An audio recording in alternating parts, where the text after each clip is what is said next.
In this video, I'm going to show you how to upload your music to online stores and streaming services like Spotify, iTunes, Amazon, Tidal, TikTok, and YouTube using a digital music distributor while keeping 100% of your royalties.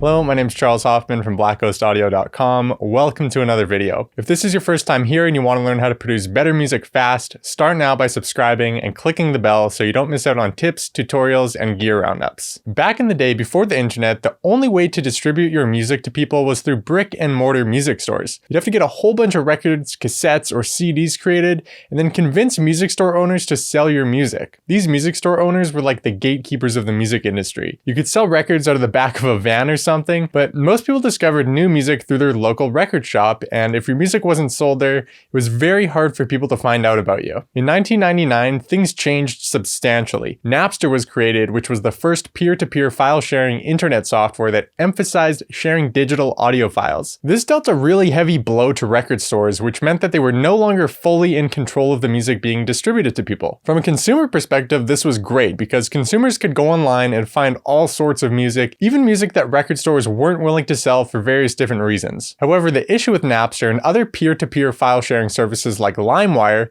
was that artists were losing sales because a bunch of their music was available online for free. Metallica's song I Disappear was leaked on Napster before its release, which resulted in radio play prior to its launch. This led Metallica to file a lawsuit against Napster. It didn't just stop there either. Dr. Dre, Madonna, A&M Records, and several other record companies sued Napster for copyright infringement. Napster was ordered by the US District Court to keep track of the activities of its network and restrict access to infringing material when informed of its location. Unfortunately, Napster wasn't able to do this, so they had to close down service in 2001. After the whole Napster debacle, music streaming services like Spotify, Apple Music, Amazon Music, and Google Play Music started to appear. In fact, there's a good chance that you use one of these streaming services. The way they operate is that they charge a monthly fee to users and then pay out music creators based on the number of times their music is streamed. This streaming model allows artists to distribute their music online while receiving compensation for it, and it lets consumers stream as much music as they want for a flat monthly fee. As an artist, it's in your best interest to upload your music to as many of these streaming services as possible. The more places people can find your music, the more money you're going to make. Some music streaming services allow you to upload music to their platform directly, but many of them require that you upload your music through a digital music distributor. A digital music distributor acts as a middleman that uploads your music to tons of different streaming services for you and collects the royalties generated through those streaming services on your behalf. It automates a lot of really time-consuming work. The music distributor that I've been using for years is called DistroKid. Coincidentally, they recently reached out to me and said that they wanted to sponsor a video featuring DistroKid, so I thought it would be a great opportunity to explain why I chose to start using DistroKid years ago and to show you some of DistroKid's really cool features. First off, DistroKid lets you upload unlimited songs for a flat yearly fee of $19.99 and keep 100% of your royalties. This is super important. You generally want to avoid giving up a percentage of your revenue whenever you can, because if a song does really well, you're going to miss out on a big chunk of cash. In comparison to TuneCore, which was actually the first digital music distributor I ever used, DistroKid is significantly cheaper. TuneCore charges per release per year. A single costs $9.99 per year, while an album costs $29.99 a year. Obviously, if you have a lot of music uploaded, these middleman expenses are going to add up and take a bite out of your profits. When you create a DistroKid account, you'll be brought to this dashboard page, and yours will be empty because you haven't uploaded any songs yet. The first thing you need to do is click on the Upload tab. When you upload a song or album, you can choose which services your music gets uploaded to. I recommend uploading your music everywhere you can to increase revenue. You can pick the number of songs you want to upload, and since you pay a flat yearly fee, it doesn't cost any more to upload an album than it does a single.